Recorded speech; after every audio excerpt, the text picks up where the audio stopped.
আসসালামু আলাইকুম রহমতুল্লাহি ওবরকাতুহু। সম্মানিত দর্শক, আমরা সবাই জানি যে ২০০৬ সনের যে ১/১১ হয়েছিল, সেই ১/১১ সময়টিতে তৎকালীন মঈনুদ্দিন ফখরুদ্দীন সরকার অনেকে গ্রেপ্তার করেছিলেন। তো সেই গ্রেপ্তারকৃত লোকজন, তারা কেউ ডিবি অফিসে, কেউ বাইরে যে সকল ক্যাম্প তৈরি হয়েছিল সে সকল ক্যাম্পে, তারপর কেউ ডিজিএফআই অফিসে মারাত্মকভাবে লাঞ্ছিত হয়েছেন, অপমানিত হয়েছেন, বেধড়ক পিটুনির শিকার হয়েছেন। এবং আপনারা জানেন যে এই ধরনের কর্মকাণ্ডের ফলে সেই ১/১১ সময়টিতে যে একটা ভীতিকর অবস্থা ছড়িয়ে পড়েছিল, যারা চাক্ষুষ দেখেছেন, শুনেছেন, তারা সবাই এই ১/১১ সেই বিভৎস সময়গুলোকে স্মরণ করেন। ১/১১ সময় আরাফাত রহমান কোকো এবং তারেক রহমান সাহেব দুজনকে গ্রেপ্তার করা হয়েছিল, যেটা ব্যাপকভাবে প্রচারিত বা লোকজনের মধ্যে যেটি মানে মুখে মুখে ভাসছে, সেটি হলো ১/১১ কুশীলবদের নির্যাতনে আরাফাত রহমান কোকো মারাত্মকভাবে অসুস্থ হয়ে পড়েন এবং সেই নির্যাতনের কারণে তিনি মূলত মারা যান। তিনি পরবর্তীতে কিছুদিন জীবিত ছিলেন, কিন্তু ওই ১/১১ সময় তার উপর যে ধকল গেছে বা যে ধরনের পিটুনি গেছে, সেই পিটুনিটা তিনি আসলে ধারণ করতে পারেননি। এটার পক্ষে বিপক্ষে, তার শারীরিক সুস্থতা অসুস্থতা নিয়ে নানা রকম কথাবার্তা রয়েছে। আমরা সেদিকে যাব না, তিনি যেহেতু প্রয়াত।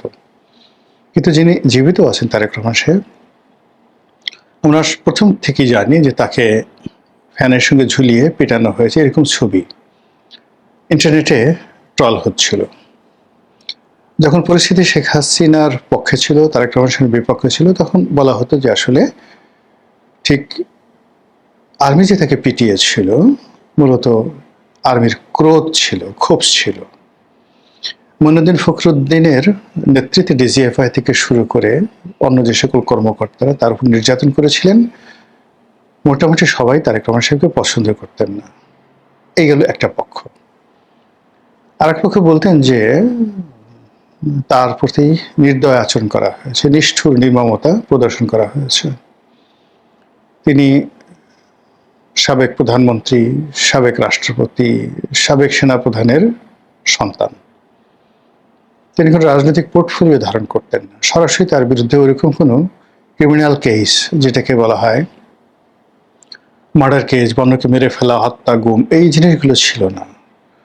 তিনি হাওয়া ভবন পরিচালনা করতেন, রাজনৈতিক কর্মকাণ্ড করতেন, চাঁদাবাজির অভিযোগ ছিল, দুর্নীতির অভিযোগ ছিল, কিন্তু ঠিক মানুষ মেরে ফেলা, গুম করা, এই জিনিসগুলো তার বিরুদ্ধে ছিল না। ফলে এরকম একজন মানুষকে আপনি আইনের আওতায় এনে তাকে বিচার করতে পারতেন, তাকে সাজা দিতে পারতেন, কিন্তু তা না করে তাকে যেভাবে পিটিয়েছেন, মেরেছেন, এটা কোনো অবস্থাতেই সভ্য দুনিয়াতে হয় না।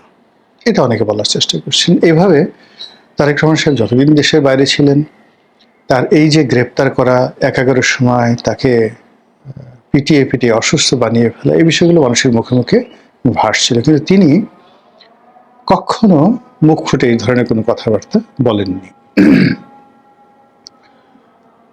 ক্ষমতায় আসার পর বা ক্ষমতায় আসার আগে হঠাৎ করে চরমোনাই পীর সাহেবের সঙ্গে বা ইসলামী আন্দোলনের সঙ্গে বিএনপির সম্পর্কটা খারাপ হয়ে যায়। তো ওই সময় চরমোনাই পীর সাহেব, ছোট পীর সাহেব মাওলানা ফয়জুল করিম সাহেব, তিনি প্রকাশ্য যাকে বলা হয় জনসভাতে বলেন যে আপনাদের নেতাকে মিলিটারিরা ধরে নিয়ে যে পিটিয়ে পিটিয়ে কোমর ভেঙে দিয়েছিল, মাজা ভেঙে দিয়েছিল, এটা কি এমনি এমনি করেছিল? অনেক অন্যায় করেছে, জুলুম করেছে, এবং এই কারণে মিলিটারি এই কাজগুলো করেছে। এরপর থেকে এটা মূলত বিএনপি বিরোধী যারা শক্তি, তারা এই ন্যারেটিভটিকে প্রচার করতে থাকে তারেক রহমান সাহেবের বিরুদ্ধে। চরমোনাই পীর আরেকটি কথা বলেছিলেন, চাঁদা পড়ে লন্ডনে, চাঁদা পড়ে পল্টনে, চাঁদা যায় লন্ডনে, এরকম একটা কি ধরনের শব্দ মিলিয়ে তিনি বলেছিলেন। ওটাও কিন্তু নিদারুণ বাজার পেয়েছিল। তখনও কিন্তু দলের পক্ষ থেকে কিংবা তারেক রহমান সাহেবের পক্ষ থেকে তার কোনো আপনজন এই পীর সাহেবের বক্তব্যকে প্রতিবাদ করে বা তার বিরুদ্ধে কোনো মন্তব্য তিনি করেননি। তো সবাই ধরে নিয়েছিল যে তিনি আসলে পুরো বিষয়টা অ্যাভয়েড করতে চাচ্ছেন, কৌশলগত কারণে, এবং তিনি সেনাবাহিনীর সঙ্গে কোনো কন্ট্রাডিকশন অ্যান্ড কনফ্লিক্টে যেতে চাচ্ছেন না। এটা বাস্তবতা।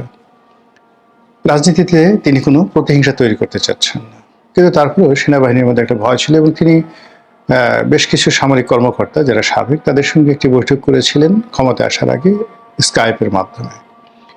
তো সেখানে জনৈক সিনিয়র সামরিক কর্মকর্তা তাকে মেনশন করে তিনি যেটা বললেন সেটা হলো যে তিনি কোনো এক সময় ওই সামরিক কর্মকর্তার সঙ্গে ছোটকালে বা যে কোনো এক সময় মন্দ ব্যবহার করেছিলেন, and he sorry for that. তো এটা নিয়ে কিন্তু অনেক আলাপ আলোচনা হয়েছিল, এবং সবাই এই কথাটা মানে তারেক রহমান সাহেব না বললেই ভালো হতো, এটা তারা বোঝাচ্ছে যে তারেক রহমান সাহেব আসলে মূলত খারাপ ব্যবহার করতেন মানুষের সঙ্গে। আর দ্বিতীয়ত হলো এরকম একজন সিনিয়র জেনারেল তার সঙ্গে তার পর্যায় থেকে তিনি যদি শৈশবে খারাপ ব্যবহার করে থাকেন সেটা ভেরি ডেঞ্জারাস। আর তার যখন ক্ষমতা ছিল, হাওয়া ভবনে তিনি বসছেন, তখন যদি তিনি এই আচরণ করে থাকেন সেটাও ডেঞ্জারাস। মানে একটা হলো সেমি ডেঞ্জারাস আর একটা হলো ভেরি ডেঞ্জারাস। শৈশবে ধরেন আপনি একদম একটা শিশু বা একটা কিশোর, আপনি ইন্টারমিডিয়েট পড়েন, তখন আপনি কথা নাই বার্তা একজন মেজর জেনারেল, একজন জেনারেল, একজন কর্নেল, একজন ব্রিগেডিয়ারকে অপমান করেন, এটা ভীষণ রকম একটা দুঃসাহসিক কর্মকাণ্ড। আবার সেই তুলনায় ধরেন আপনি প্রধানমন্ত্রীর ছেলে হাওয়া ভবন চালান, সেই অর্থে আপনি একজন জেনারেলকে অপমান করলেন, সেটা আবার ভিন্ন একটা বিষয়, কিন্তু দুটোই খারাপ। তো সেই অর্থে যখন তারেক রহমান সাহেব নিজ মুখে এই কথাটা বললেন, অ্যাজিব বিএনপি যারা লোকজন তারা মনে করলেন যে তিনি ভালো হয়ে গেছেন, তিনি অনুতপ্ত এবং তিনি আর এই কাজ জীবনে করবেন না, এবং এটা ভালো হয়েছে। আর বিপক্ষরা যারা বললো যে এই সময় জাতির সামনে কথাটা না বললেই ভালো হতো, যে ভদ্রলোক মানে যেই জেনারেলকে তিনি উদ্দেশ্য করে বা সিনিয়র অফিসারকে উদ্দেশ্য করে তিনি এই কথাটা বললেন, মূলত তাকে তিনি প্রকাশ্য দরবারে বেইজ্জতি করলেন। প্রথম দফায় তিনি বেইজ্জতি হয়েছেন যখন তার সঙ্গে খারাপ আচরণ করা হয়েছিল, আবার সেই লোক সেই খারাপ আচরণ করার পর দল ছেড়ে যায়নি, তারেক জিয়াকে ছেড়ে যায়নি, আবার সে বিএনপির অফিসে আসছে স্বেচ্ছায়। কেউ হয়তো জানতো না সেই ঘটনা, তো এখন সবার সামনে তিনি বলে দিলেন যে আপনার সঙ্গে আমি খারাপ ব্যবহার করেছিলাম, I am sorry. It means যে লোকটি, সেই লোকটি আসলে তার আত্মমর্যাদা বোধ নাই, লজ্জা নেই, শরম নাই, বেহায়া প্রকৃতির মানুষ। এতটা বেহায়া না হলে আগে একবার মানে যাকে বলে অপমানিত লাঞ্ছিত হওয়ার পর আবার সে দ্বিতীয়বার অপমানিত হওয়ার জন্য আসছে, এই বেহায়ার কপালে আসলে এরকমই থাকা উচিত। এই ধরনের সমালোচনা কিন্তু বিভিন্ন মানুষ বলার চেষ্টা করেছেন। এনিওয়ে, সেই ঘটনা চলে গেছে। এরপর নাটকীয়ভাবে বিএনপি ক্ষমতায় এলো, তারেক রহমান সাহেব প্রধানমন্ত্রী হলেন। তো প্রধানমন্ত্রী হওয়ার পর তিনি যে কাজগুলো করছেন এটা ব্যতিক্রম। মানে ইতিপূর্বে কখনো কোনো প্রধানমন্ত্রী এরকম নরম ভাষায় কথা বলেননি, এরকম সাদাসিধে চলেননি, অনাড়ম্বর চলেননি, তারপর কারো সাথে নেই, পাশে নেই, কারো বিরুদ্ধে কোনো মন্দ কথা বলছেন না, ইত্যাদি ইত্যাদি প্রশংসনীয় অনেকগুলো জিনিস আছে। কিন্তু তলে তলে কাজ যা হওয়ার সব হচ্ছে। বিএনপির নামের যে দলটি, সেই দলটির সঙ্গে যারা সুবিধাভাগী বা সুবিধাভোগী যারা বা সুবিধাবাদী যারা, তারা ব্যাংক, বিমা, সরকারি অফিস, আদালত থেকে শুরু করে নদী খেকো, মাটি খেকো, পদ্মা সেতুর যে পিলার, সেই পিলারের গোড়া থেকে অমানবিকভাবে ট্রাকের পর ট্রাক মাটি নিয়ে ইটভাটায় বিক্রি করে দেওয়ার মতো দুর্বৃত্ত এই বিএনপিতে আছে। মানে কতটা নির্মম আপনি চিন্তা করেন। তো প্রধানমন্ত্রী যতই ভালো কথা বলুন না কেন, এটার একটা মার্কও তার খাতায় জমা হবে না যতক্ষণ না পর্যন্ত তার লোকদেরকে তিনি নিয়ন্ত্রণ করতে না পারবেন। আবার অন্যদিকে তিনি যতই অহিংস নীতি ধারণ করেন, গান্ধীবাদী আচরণ ধারণ করেন, কিন্তু বিএনপির যারা সকল লোকজন এখন তাফালিং করছে, যে সমস্ত লোকজন এখন শক্তিমত্তা দেখাচ্ছে, বিভিন্ন জায়গাতে প্রতিপক্ষের উপর প্রতিহিংসা দেখাচ্ছে, সারা বাংলাদেশের থানাগুলো দখল নিয়েছে, মামলা করছে, মোকদ্দমা করছে, প্রতিপক্ষর বাড়ির উপরে আক্রমণ চালাচ্ছে, প্রতিপক্ষের বউ বাচ্চা থেকে শুরু করে সবাইকে তারা গনিমতের মাল মনে করছে। এই যে জিনিসগুলো কোন পর্যায়ে চলছে, এটা প্রধানমন্ত্রীকে শুধু নিজে ভালো হলে হবে না, তার এই দলকে নিয়ন্ত্রণে রাখতে হবে। আদারওয়াইজ তার জন্য এই দলের সমস্ত কর্মকাণ্ড যখন বোঝা হয়ে আসবে, তিনি আরো দেবতা হন, আরো ভালো হন, এতে কোনো লাভ হবে না। তো যেটা বলছিলাম যে তিনি সাম্প্রতিক সময় একটি কথা বলেছেন, যে কথাটা আপাত দৃষ্টিতে আপনার কাছে মনে হবে খুব উদার। তিনি বলেছেন যে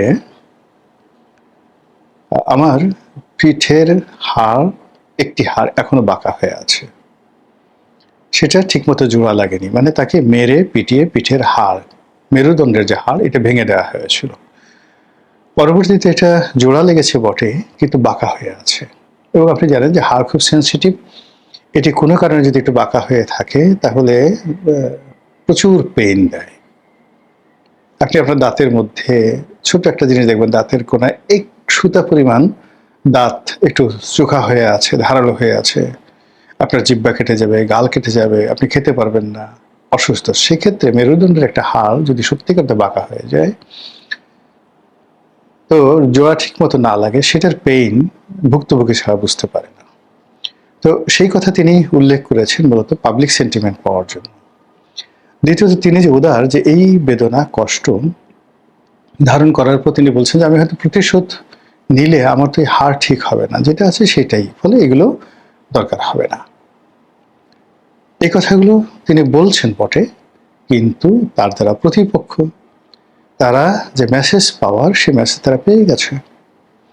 সেটা হলো তিনি এই কথাগুলো ক্ষমতায় আসার আগে কেন বলেননি। ক্ষমতায় বসে যখন তিনি এই কথাগুলো বলছেন, এক্ষেত্রে তিনি তার অতীতের যে দুর্ভোগ দুর্দশা, তার উপর যে জুলুম অত্যাচার, সেই বিষয়গুলো তিনি স্মরণ করছেন। He is remembering.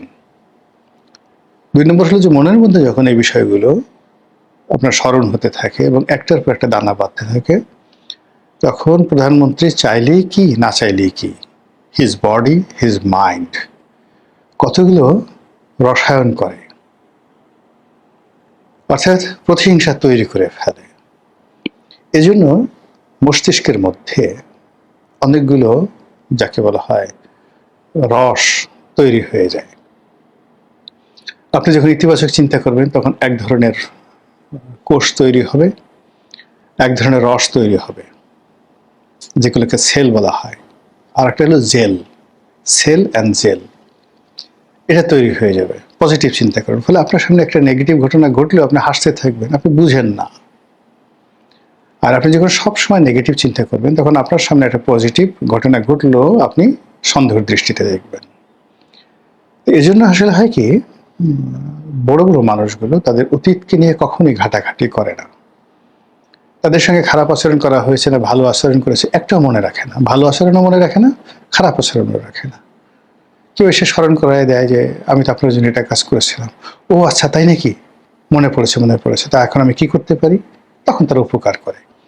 কিন্তু আপনি যখনই, আপনাকে কেউ বেশি উপকার করলো সেটাও ধারণ করে রাখলেন, কেউ আপনাকে ক্ষতি করলো সেটাও ধারণ করে রাখলেন, এটি আসলে বড় মানুষের জন্য শোভনীয় নয়। ছোট মানুষ, মধ্যবিত্ত শ্রেণীর মানুষ, তাদের জন্য এটা ওকে আছে।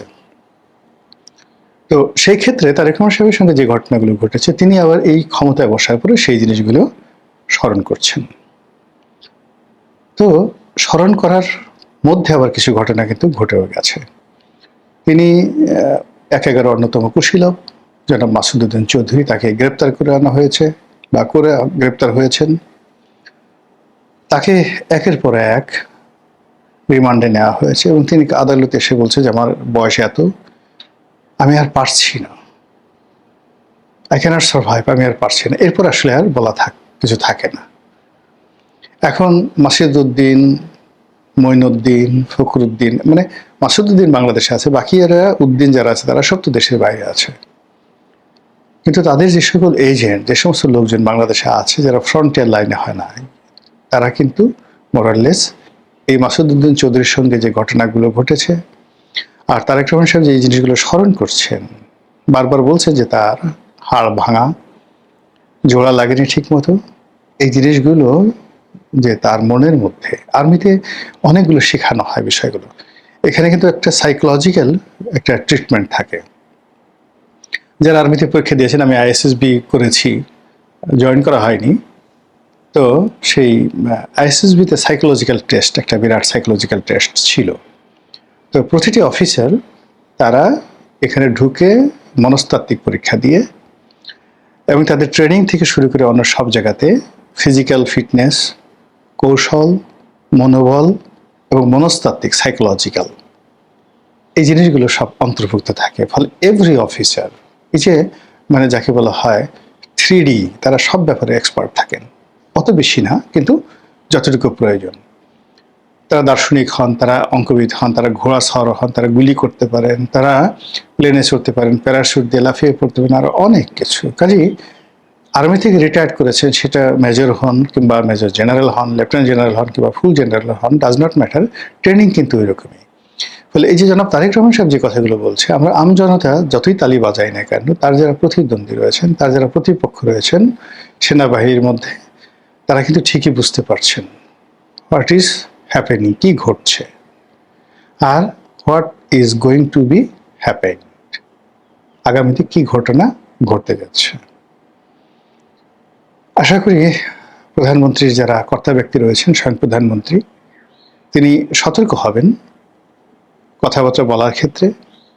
কি করবেন না করবেন সেটা একান্ত তার ব্যক্তিগত বিষয়, কিন্তু কাজ করার আগে যদি মেসেজ চলে যায় প্রতিপক্ষের হাতে, সেক্ষেত্রে তার অনেক কাজে বাধাগ্রস্ত হবে, অনেক ভালো কাজ নষ্ট হয়ে যাবে এবং অনেক মন্দ কাজে আরও বহুগুণ বেড়ে যাবে। মহান আল্লাহ আমাদের সবাইকে হেদায়েত দান করুন এবং হেফাজত করুন। আসসালামু আলাইকুম ওয়া রাহমাতুল্লাহি ওয়া বারাকাতুহু।